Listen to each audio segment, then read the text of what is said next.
নমস্কার বন্ধুরা, আজকে আমি নতুন রেসিপি করে দেখাচ্ছি। টমাটোর টক, জাপানি পুঁটি মাছ দিয়ে রান্না করছি। টক লাঠা মাছ, জাপানি পুঁটি, ওলকপি, টমাটো। কড়া গরম হয়ে গেছে, সাদা তেল দিয়ে দিয়েছি। মাছটা ভাজছি।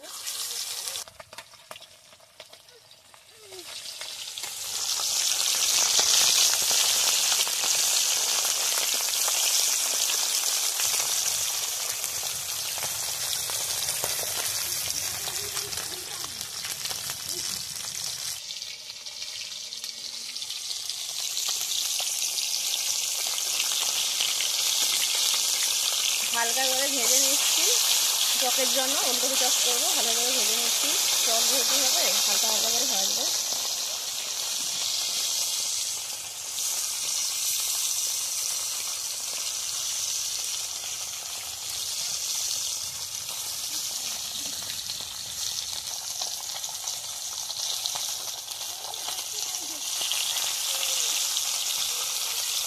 হয়ে গেছে আমার ভাজা, হালকা হালকা করে ভাজা হয়ে গেছে, তুলে নিচ্ছি।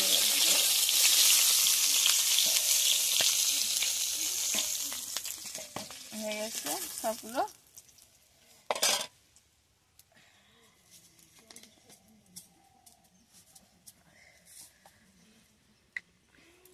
পাঁচ ফোড়ন দিয়ে দিচ্ছি।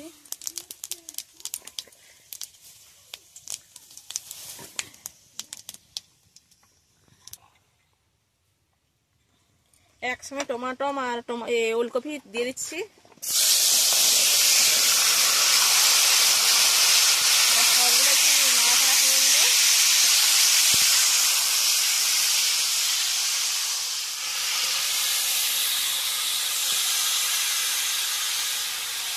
একটু হলুদ দিয়ে দিচ্ছি,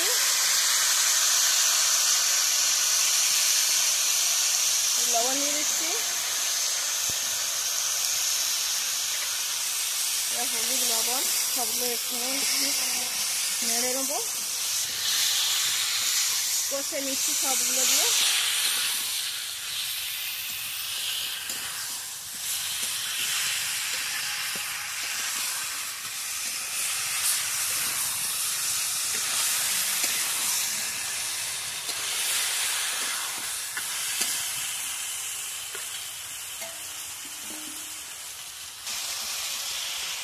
সময় জন্য ঢাকা দিয়ে দিচ্ছি।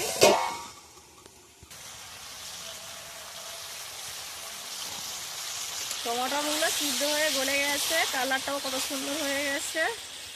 এবারে একটু জলটা ঢেলে দেবো।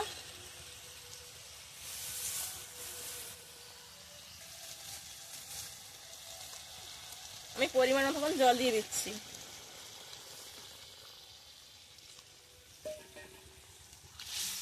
একটু নেড়ে দিচ্ছি।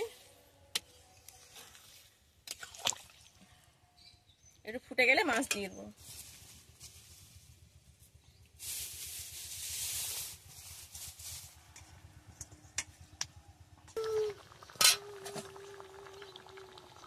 ফুটে গেলে তরকারির টকটা ফুটে গেছে, মাছগুলো ঢেলে দিচ্ছি।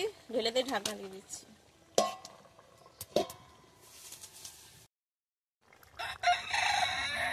দেখুন, টমাটো, ওলকপি, মাছ দিয়ে টক হয়ে গেছে। আমি নামিয়ে নিচ্ছি।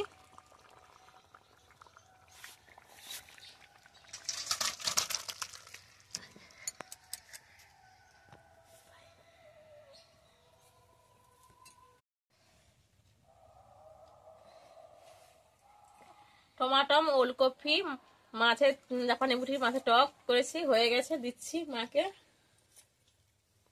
সে বলবে কেমন হয়েছে। আমি এবারে টকটা দিয়েছে বৌমা, আমি খেয়ে দেখছি কেমন হয়েছে।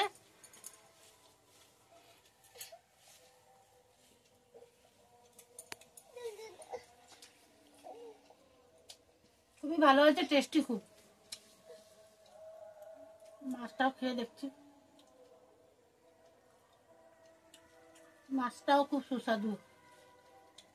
জাপানি পুঁটি দিয়ে টক করেছে, টমাটো ওলকপি দিয়ে টক রান্না করেছে, খুব ভালো হয়েছে খেতে।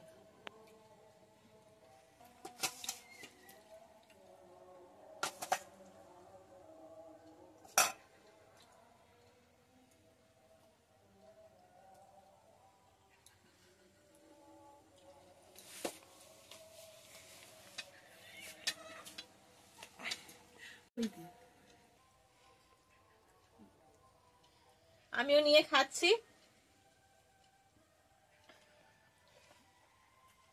খুবই ভালো হয়েছে টমেটো ওলকপি মায়েদের টক করেছি, খেতে খুব ভালো সুস্বাদু। আপনারাও এইভাবে বাড়িতে বানিয়ে খাবেন, ভালো লাগবে।